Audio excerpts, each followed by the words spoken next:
Salut à tous, bienvenue dans votre émission Au cœur de nos vallées. J'ai l'immense chance d'être dans ce téléphérique qui fête cette année ses 80 ans. Franchement, il ne les fait pas. Son inauguration en 1941 a donné naissance à Serre Chevalier, focus sur l'un des plus grands et diversifiés domaines skiables français.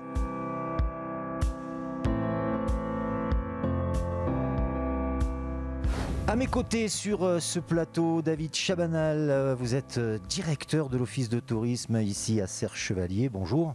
Bonjour. Ça va bien ? Super bien, en plus il neige. Eh bien oui, la neige est de retour. Patrick Arnaud, vous êtes directeur général du domaine skiable ici à Serre Chevalier. Bienvenue sur ce plateau BFM d'ici. Bonjour, bienvenue à Serre Chevalier.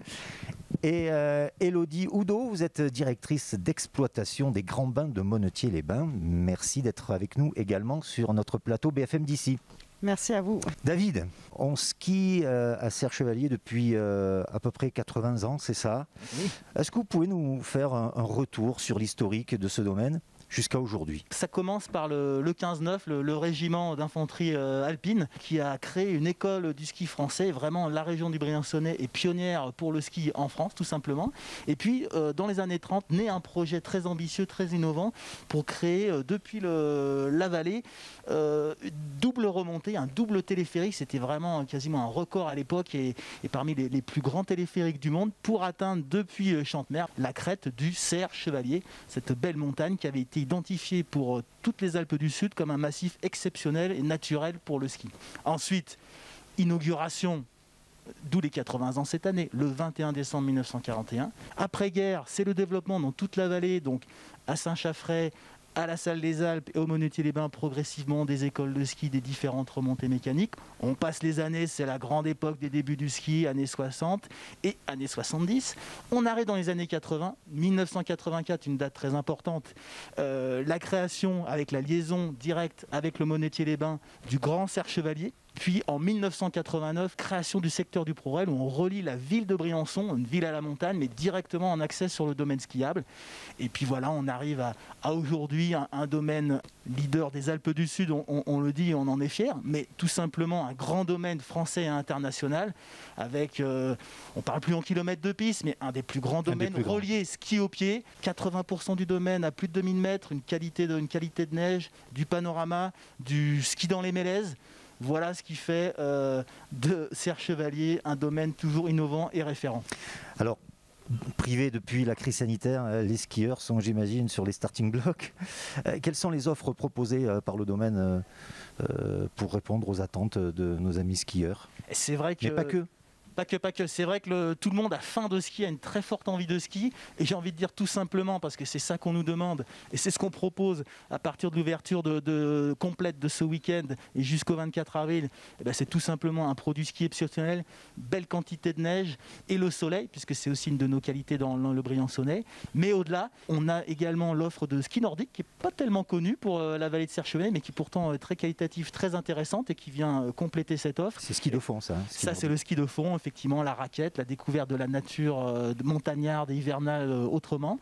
Et aussi, par exemple, un terrain de jeu exceptionnel en ski de randonnée pour rester dans les activités de glisse, par exemple. Beaucoup de choses donc à faire ici à Serre Chevalier. Patrick Arnaud, comment se déroule le lancement d'une saison de ski sur un tel domaine comme Serre Chevalier ? Ça se déroule bien en général, mais c'est un travail de longue haleine puisqu'il y a tout l'entretien des remontées mécaniques, réglementaires ou pas, qui se fait. Et on a une 60aine de remontées mécaniques sur le domaine skiable, donc il y a de quoi s'occuper.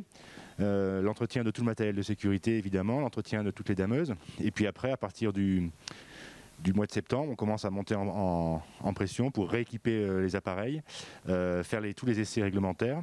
Et puis à partir de début novembre, on a nos installations de neige de culture qui sont en veille et qu'on commençait à produire cette année dès le début du mois de novembre pour progressivement conforter le manteau neigeux sur les endroits où il y a le plus de passages.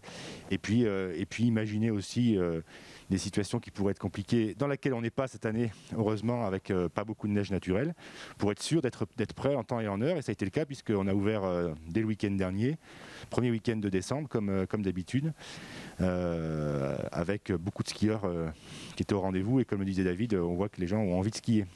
Alors justement, de nombreuses familles vont affluer sur le domaine. Le virus est toujours présent. Quels sont les dispositifs que vous avez mis en place pour accueillir ce public en toute sérénité ? On a un protocole qui est très précis, qui a été élaboré par le domaine skiable de France pour l'ensemble des stations, qui a été discuté avec les autorités sanitaires au plus haut niveau. Donc on est bien en place avec évidemment donc un pass sanitaire qui du coup est obligatoire pour les clients comme pour les salariés du domaine skiable, donc qui est la meilleure chose qui peut nous arriver, j'ai envie de dire, puisqu'on est sûr qu'on va skier vraiment en toute sécurité cet hiver dans les stations françaises. Comme on le dit, cette année, on skie avec 2 passes. On skie avec le ski pass et avec le pass sanitaire. C'est vrai, le ski pass. Et après, il y a toutes les mesures habituelles, donc le port du masque, le gel hydroalcoolique, et puis on a organisé aussi les files d'attente des remontées mécaniques pour que ça se passe bien. Le masque également sur les pistes ? Alors le masque est demandé effectivement sur les remontées mécaniques, pas forcément sur les pistes pendant qu'on skie, mais sur les remontées mécaniques, à l'exception des tapis, des téléskis. Okay. Mais l'hiver, on est souvent bien équipé et masqué d'une manière ou d'une autre. Donc on ne pense pas que ce sera une grosse contrainte, d'autant plus qu'on a en fait déjà 2 saisons d'été dans les conditions Covid. Qui ont été les 2 meilleures saisons d'été de l'histoire à Serre-Chevalier. Donc il n'y a pas de raison que ça se passe mal. Patrick Arnaud, Serre-Chevalier a la volonté de s'engager fermement dans un ski plus durable et éco-responsable. Quelle est votre stratégie de développement à ce sujet ? La sensibilité sur ces sujets ne date pas d'hier, puisqu'on a été certifié 14001, qui était la certification environnementale dès 2006. Mais c'est vrai qu'on a accéléré depuis 5 ans sur une transition environnementale qui a plusieurs volets, donc il y a déjà un volet énergétique. L'ensemble du programme photovoltaïque a été mis en place, les éoliennes sont en place et on mettra en service notre première centrale hydraulique dès cet hiver. Mais cette stratégie énergétique, elle a pour vocation d'être capable de produire au moins 30% de ce que l'on consomme à l'année sur place et en énergie renouvelable. On est en train d'y arriver, c'était un pari. Mais au-delà de tout ça, on a surtout des ambitions en termes d'émissions de carbone. Et l'année prochaine, à Serre-Chevalier, la première dameuse électrique développée en France par le groupe Compagnie des Alpes et un industriel roulera sur nos pistes. Donc on l'attend avec impatience. Et puis on a surtout pris des engagements aussi en termes de biodiversité.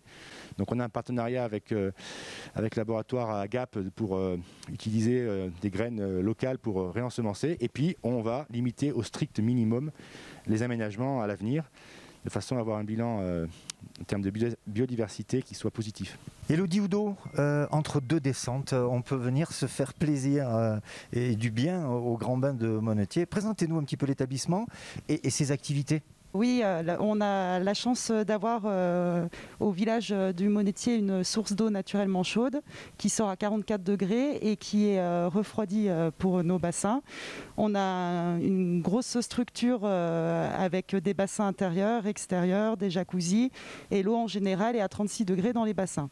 C'est une eau qui est très détendante, donc après une journée de ski ou en transition entre 2 journées de ski, on peut venir profiter des espaces collectifs. On peut prendre un accès sur 2 heures, 3 heures, 4 heures, ou en famille ou avec des adultes. Voilà. Bon, on vous invite à venir vous faire du bien au Grand Bain de Monnetier. David, pour terminer, Serre-Chevalier est ancré dans une logique de diversification. Oui. Quels sont les projets à ce sujet ? L'hiver, on a parlé du domaine exceptionnel, mais pas que. Nous, notre travail, c'est de proposer toutes ces activités autres que le ski à nos fidèles qui puissent venir au moins un week-end de plus, faire du ski de rando, faire de la raquette, aller au Grand Bain, prendre plus de temps pour une autre approche de la montagne. Il ne faut pas oublier que dans la vallée compte Briançon, ville avec ses fortifications au vent, inscrite au patrimoine mondial de l'humanité. Donc on a aussi une très forte attractivité en termes de patrimoine. Et puis on a bien sûr toute la toile de fond des activités outdoor. Et j'en veux pour preuve, pour cette fin avril, on va proposer une offre spéciale où il y aura du ski, bien sûr du ski, mais aussi pour le prix d'un forfait journée, une activité outdoor, une activité supplémentaire qui permettra de faire la transition entre l'hiver et le printemps, sachant qu'après le printemps, on a le Tour de France aussi en ligne de mire. Avant de se quitter, on va parler des dates importantes. Il y en a une très proche, c'est le 21 décembre. Et oui, c'est la date anniversaire des 80 ans de l'inauguration du téléphérique. Et puis va se succéder tout au long de l'hiver, en février, sur toute la vallée, à Briançon le 8, ici le 17 février, puis à Villeneuve, des grands spectacles. Et on terminera cette saison dimanche de Pâques au Monétier-les-Bains avec un grand show qui racontera l'histoire du ski et des eaux au Grand Bain, sans oublier le retour du Grand Prix de Serre Chevalier à la fin mars. Merci beaucoup. Toute l'équipe de BFM d'ici vous souhaite une excellente saison ici à Serre Chevalier. Cette émission est terminée. Merci de l'avoir suivie. On se retrouve très bientôt ici ou ailleurs.